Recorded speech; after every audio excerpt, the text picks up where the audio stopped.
While investors are concerned about the global economy and civil unrest, gold is shining surprisingly, nearing a 52-week high. Will Rhind, GraniteShares CEO, joins us now to discuss. Will, it's a bit weird to see gold hovering where it is, and you have the stock market rallying too. Which asset class is correct? No pressure. It's a good one.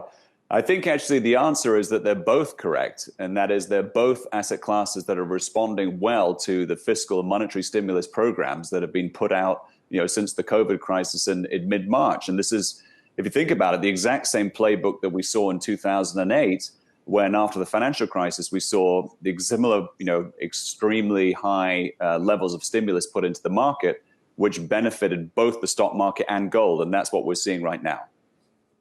Will, we're seeing gold's trading pattern this past month, investors continuing to come in and buy on the dip.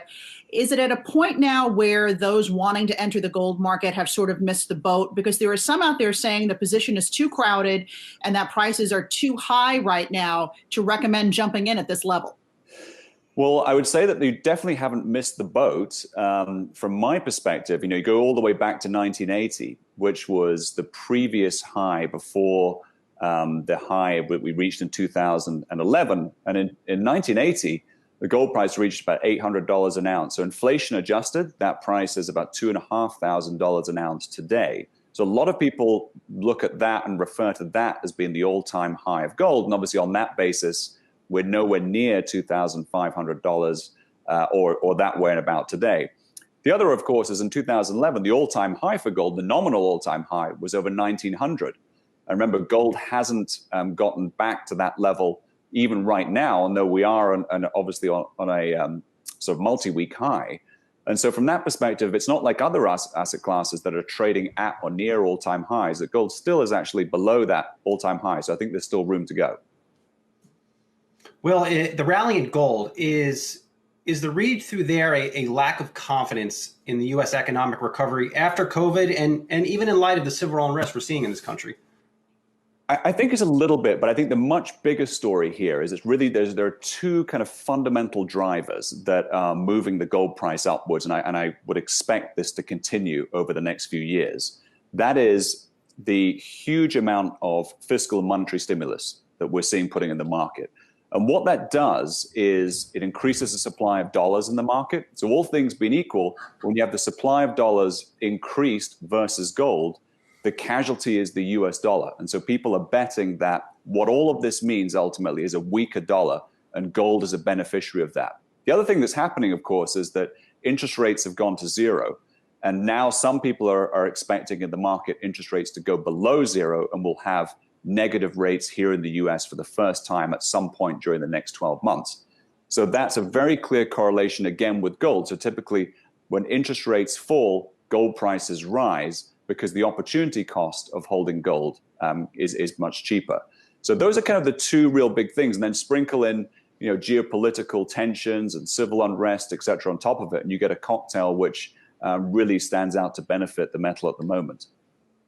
Outside of gold, Will, looking at some other precious metals, silver has had a really nice run. Copper up 20% recently. Do you think that those metals have sort of reached their tipping point, or is there further to go for silver and copper? I think all hard assets can benefit in this type of environment. So whether you're talking about silver, whether you're talking about platinum, copper, copper maybe to a lesser extent because it's much more industrial than precious. But certainly, when you see an environment where gold prices are rising, typically you see silver prices rising as well, albeit with a bit more volatility. So I think this is the kind of environment where people reach for hard assets, where you see potential inflationary policies, weakening of the currency, and interest rates going to zero. So people are looking for an alternative to stocks and bonds, and that's where hard assets typically come in. Will, just listening closely to you, and you can tell me if I'm off base here. We have 0% interest rates. We have a dollar that is now plunging. It sounds as though you're looking for a potential, maybe an inflationary spike at some point this year.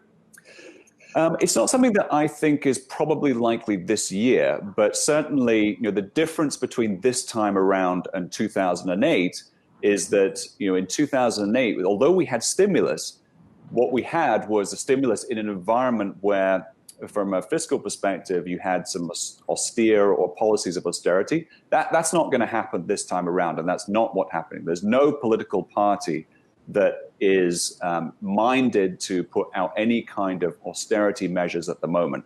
The median voter in the US has swung to the left, and both sides of the aisle are in favor of stimulus. So we're going to see more stimulus, we're going to see faster stimulus and higher stimulus, and that, unfortunately, will not be great for the dollar and for paper currencies around the world. Well, for people who want to get into gold right now, you have your purists out there who say, actually hold the tangible asset, bars of gold. What's your feeling on that? What are some ways that people can get into gold? And is holding the physical metal perhaps the best, safest way to go? I think that holding the metal or buying gold directly in physical form, be it through coins, that's the most popular way to do it. Certainly, there's nothing wrong with that. My only caution to that, and obviously my own bias in here, I run one of the largest gold ETFs, BAR, is that typically it's not good from an investment perspective. So from an efficiency perspective, what people are really looking to do is they want to invest in the gold price. So they want to buy access to the gold market, and they want to track the gold price up or down. And so gold ETFs are by far and away the most efficient way to do that.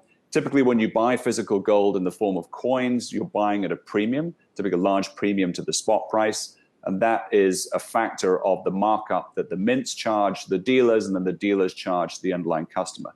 So it's a really nice thing to own, but it's not the most efficient way to invest in the market. Will, I have 15 seconds here. You did mention you oversee ETFs. Where do you go? Is it the GLD or the GDX? GDX is the miners. They have been outperforming the GLD of late. Yeah, so in my mind, you go with the physical gold if you're looking to get access to the gold market. So that's BAR, our gold ETF, which is very similar to the other one you just mentioned. But to me, they're two very different things. So people looking to get advantage or take advantage of the gold price, you want to be in the physical gold. But for those that think that the gold mining stocks will outperform, then there are obviously ETFs like the GDX that you mentioned that you can play it as well. All right, we'll leave it there. Will Rhind, GraniteShares CEO. Always good to see you. Have a good rest of the week. Thank you. Appreciate it. Hey investors, Zach Guzman here. Are you interested in learning more about the markets and getting the latest financial news? Well, then click right here to subscribe to our Yahoo Finance YouTube channel. Get the latest up-to-the-minute market analysis, big interviews in the world of finance, and information on how to manage your money every day wherever you are.